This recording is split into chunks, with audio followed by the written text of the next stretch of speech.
It's just this reoccurring theme with me where, people know I'm a Christian, they also know I'm a conservative. So how could I possibly be a conservative and a Christian, seeing that Jesus Christ was this socialist? I find that one particularly funny. More importantly, we're called to take care of the poor. Christian plus Democrat equals taking care of the poor, I suppose, is the walkaway message there. This whole house of cards is built on a very Jello-like foundation. Christ called the individual. The individual is supposed to take his time, his money, his energy, his spoils, his life, essentially. Feed the hungry, clothe the widow, so on and so forth. These commands are not to be subcontracted out.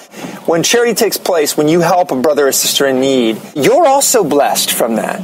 That's not to be farmed out to some bureaucratic state, which, number one, doesn't know the needs of your community or the individuals in it. They couldn't possibly. Number two, they're faceless, nameless people, and anybody who has any dealings with anything that has to do with the government knows half of that money is bogged down in ridiculousness. It's a very ineffective way of dealing with people who are underprivileged. What happens is it desensitizes us to our individual surroundings. It desensitizes us to the fellow human beings who's right beside us, our neighbors, our friends. A big state makes us all worse people.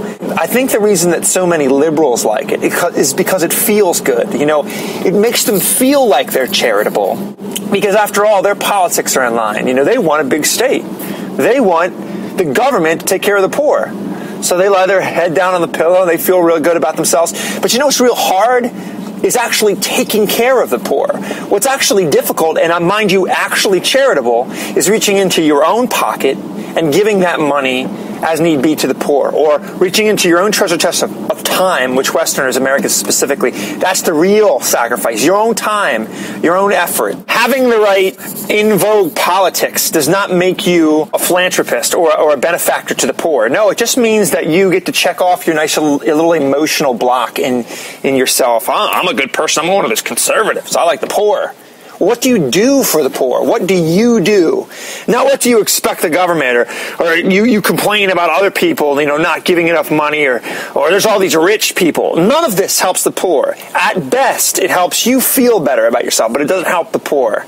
So whoever else wants to sort of pad your own emotional resume here, this is my suggestion to you. Actually help the poor.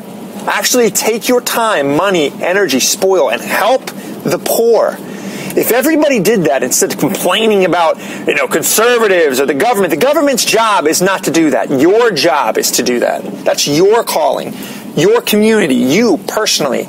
And more specifically, Christ called you.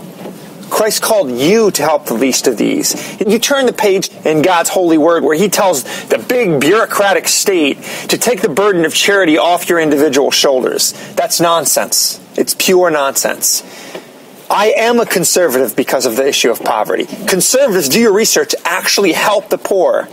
Give way more money to the poor. Conservatives give way more time to the poor.